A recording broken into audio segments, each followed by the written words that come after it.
ఓ నమో శ్రీ లక్ష్మీ వెంకటేశ్వరాయ శ్రీ మహాగణాధిపతి నమ. ఉగ్రం వీరం మహావిష్ణుం జ్వలంతం సర్వతోముఖం నృసింహం భీషణం భద్రం మృత్యుర్నమామ్యహం. ప్రేక్షకులకు నమస్కారాలు తెలియజేస్తూ మనం జూలై మాసంలో మన రాశులకు ఎలా ఉంటాయో తెలుసుకుందాం. జూలై మాసంలో గ్రహాల యొక్క పరిస్థితి ఎలా ఉన్నది, ఏ గ్రహాలు ఎక్కడ ఉన్నాయి తెలుసుకుని మనం ఒక్కొక్క రాశి గురించి కూడా తెలుసుకుందాం. అయితే మరి జూలై మాసంలో గ్రహాలన్నీ ఎక్కడ ఉన్నాయా అంటే మిథున రాశిలోకి వచ్చేటప్పటికి గురుడు రవి మిథున రాశిలో ఉన్నారు. వృషభ రాశిలో శుక్రుడు ఉన్నాడు. మరి కర్కాటక రాశిలో బుధుడు, సింహ రాశిలో కేతువు, అంతేకాకుండా మరి కుజుడు కూడా సింహరాశిలోనే ఉన్నాడు. మరి సప్తమ స్థానమైనటువంటి కుంభ రాశిలో రాహు ఉన్నాడు. మీన రాశిలో శని. మరి చంద్రుడు 27 రోజులు 27 నక్షత్రాల్లోనూ సంచారం ఉంటుంది. కాబట్టి మనకి మన యొక్క రాశులకి జూలై నెలలో మనం ఎలా ఉంటుంది, ఏ విధమైనటువంటి సులభమైన పరిహారాలు మనం చేసుకోవచ్చు, చేసుకుంటూ ఏ విధమైనటువంటి కార్యాన్ని మనం పూర్తి చేయగలుగుతాం అని మానవుని యొక్క ప్రయత్నం, ఆ ప్రయత్నంతో పాటు దైవ బలాన్ని సంపాదించడం కోసం మనం తప్పకుండా తెలుసుకుంటాం. ఇబ్బందులు వస్తాయి అనుకున్నప్పుడు వాటిని అవాయిడ్ చేస్తాం. అనుకూలంగా ఉన్నప్పుడు కాస్త వేగంగా మన ప్రయాణాన్ని ముందుకు సాగిస్తాం. ఆ విధంగా గ్రహాలు ఎప్పుడు కూడా జ్యోతిషం అంటే కాంతిని ఇచ్చేది, మనల్ని నడిపించేది, మనం చూసుకుని నడిచేది. ఈ విధమైనటువంటి ఆలోచనతో మనం ముందుకెళ్ళాలి. తప్పనిసరిగా ముందుగా మనం మేష రాశి గురించి జూలై నెలలో ఎలా ఉందో తెలుసుకుందాం. తులారాశి. ఈ తులారాశి వారికి 6వ స్థానంలో శని, భాగ్యస్థానంలో గురుడు, మరి 10వ స్థానంలో బుధుడు. ఈ విధంగా అనుకూలమైనటువంటి ఫలితాలు ఉంటాయి. మొట్టమొదటి 15 రోజులు ఎలా ఉన్నా తర్వాత 15 రోజుల్లో చాలా అనుకూలంగా ఉన్నాయి. ఆత్మస్థైర్యం ఉంటుంది, ధైర్యం ఉంటుంది, ప్రతి పని కూడా సాహసంగా ముందుకు వెళ్ళగలుగుతారు.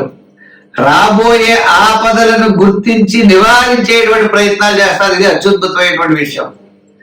అంటే మీ ప్లానింగ్ విధానంలో మనం ఇలా పెడితే ఈ ఇబ్బందులు ఉన్నాయి, ఇలా పెడితే ఈ ఇబ్బందులు ఉన్నాయి అనేటువంటి ఆలోచన చేసుకుంటూ ముందుకు వెళ్ళగలుగుతారు. అంచేత ఆర్థిక వ్యవహారాలు అనుకూలంగా ఉంటాయి గురుబలం వల్ల. కుటుంబ ఆర్థిక సంతానపరమైన వ్యవహారాలు గతం కంటే కొద్దిగా అనుకూలంగా ఉంటాయి. ఇంకా శాటర్న్ ప్రభావం వల్ల కూడా ఎంతటి కష్టమైన పనినైనా మీరు చేయగలుగుతారు. ఆత్మస్థైర్యం, ధైర్యం ఇవన్నీ కూడా ఉంటాయి. చిన్న చిన్న కోపము, పంచమ స్థానంలో రాహు ఉండడం వల్ల కోపము, ఇరిటేషను, ఆకస్మిక నిర్ణయాలు, కొంత ఇబ్బందులు అప్పుడప్పుడు కలిగించేటువంటి పరిస్థితి కనపడుతోంది. కనపడినా వాటిని పక్కన పెట్టి విజయం వైపు ముందుకు వెళ్ళగలుగుతారు. విద్యార్థులకు మంచి అవకాశాలు ఉంటాయి. మహిళలు కూడా సమాజంలో ముందుకు దూసుకు వెళ్ళగలుగుతారు. వృత్తుల పరంగా కలిగిన వారికి కూడా డెవలప్మెంట్స్ చాలా బాగున్నాయి. ఐటీ రంగము, షేర్స్, రియల్ ఎస్టేట్, ఇలా ఇటువంటి రంగాల వారికి అందరికీ కూడా అనుకూలంగా ఉన్నాయి. మరి కుజుడు కూడా లాభస్థానంలో ఉన్నాడు. వీరికి స్థిరాస్తి వ్యవహారాలు కూడా లాభించేటువంటి పరిస్థితుల్లో కనబడుతున్నాయి. చేత మొత్తం మీద ఈ జూలై నెల వీరికి అనుకూలమైనటువంటి వాతావరణంలో ముందుకు వెళ్ళేటువంటి పరిస్థితులు ఉన్నాయి. మరి కొన్ని విషయాలు మాత్రం జాగ్రత్తలు తీసుకోవాల్సిన అవసరం ఉన్నది. పంచమంలో ఉన్న రాహువునకు తప్పనిసరిగా అమ్మవారి యొక్క ఆరాధన చేయాలి.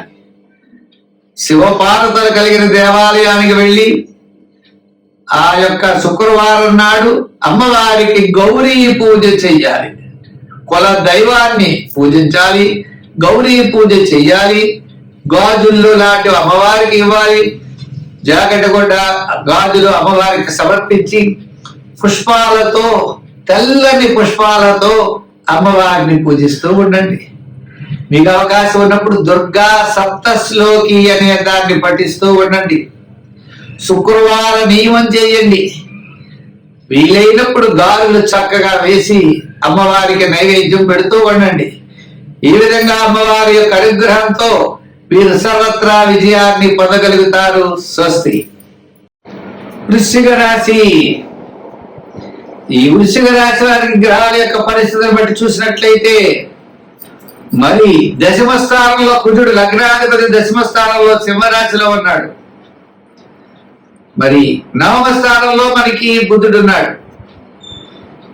మరి శుక్రుడు మిగిలినటువంటి గ్రహాల యొక్క పరిస్థితులను అనుసరించి కీర్తి ప్రతిష్టలు పెరిగే అవకాశాలు ఉన్నాయి. సంఘంలో గౌరవం పెరుగుతుంది, అంటే మంచి కార్యక్రమాల్లో పాల్గొంటారు. చిన్న చిన్న పదవులు పొందే అవకాశాలు కూడా కనబడుతున్నాయి. నామినేట్ పోస్టులు అంటారే, ప్రభుత్వం చేత ఏదైనా ప్రభుత్వ సంబంధమైనటువంటి పోస్టులు తీసుకునే అధికారాలు కనబడుతున్నాయి. గౌరవ మర్యాదలు పెరుగుతాయి, ఆర్థికమైన ఇబ్బందులు తగ్గుతాయి, రాజకీయ పరంగా మంచి గౌరవం పెరుగుతుంది, వృత్తుల పరంగా అన్ని వృత్తుల్లో చక్కని అవకాశాలు లభిస్తాయి. కళారంగం వారికి, న్యాయవాదులకి, వైద్యులకి అనుకూలంగా ఉన్నది. వ్యాపారపరమైన ఆర్థిక లావాదేవీల్లో కూడా ఫైనాన్స్, జనరల్, కిరాణా, మెడికల్, లోహ, యంత్ర, వాహన వీరికి చాలా అనుకూలంగా ఉంది. అంతేకాకుండా షేర్స్, ఐటీ రంగం వీరికి మరి కాస్త ప్రోత్సాహకరంగా కనబడుతోంది. మొత్తం మీద ఈ వృశ్చిక రాశి వారికి మొదటి 15 రోజుల కంటే తర్వాత 15 రోజులు చాలా బ్రహ్మాండంగా ఉన్నది. అంచేత మీరు ఎంతో ఉత్సాహంతో ముందుకు వెళ్ళొచ్చు. ప్రతి పనిని కూడా చాలా ధైర్యంగా చేయవచ్చు. అన్నింటి విజయాన్ని సాధించగలుగుతారు. ఆర్థిక వ్యవహారాల్లో మాత్రం అనుకున్నంత ధనం దాచేటువంటి పరిస్థితులు అయితే కనబడట్లేదు. వచ్చిన ధనం అంతా ఖర్చు అయ్యేటువంటి పరిస్థితులే కనబడుతున్నాయి. అందుచేత ఈ రాశి వారు గురుగ్రహం యొక్క ప్రీతి కోసం దక్షిణామూర్తిని బాగా పూజించాలి. రోజు దక్షిణామూర్తి యొక్క స్తోత్రాన్ని వినండి. దగ్గరలో ఉన్నటువంటి శివక్షేత్రాలను దర్శించండి. సోమవార నియమం పెట్టుకోండి.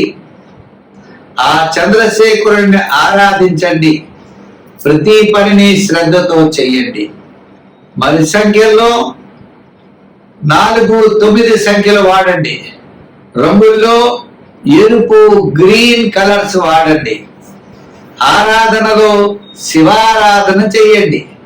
దానాల్లో శనగలు దానం చేయండి, స్వీట్స్ దానం చేయండి. ఈ విధంగా మొలకెత్తినటువంటి శనగలను కూడా ఆవు కూడా పెడుతూ మరి గురుగ్రహం యొక్క ప్రీతి కోసం శివారాధన మానకుండా చేయండి. తద్వారా విజయాన్ని మీరు పొందగలుగుతారు. ఏప్రిల్ నెల చాలా ప్రోత్సాహకరంగా ఉంటుంది.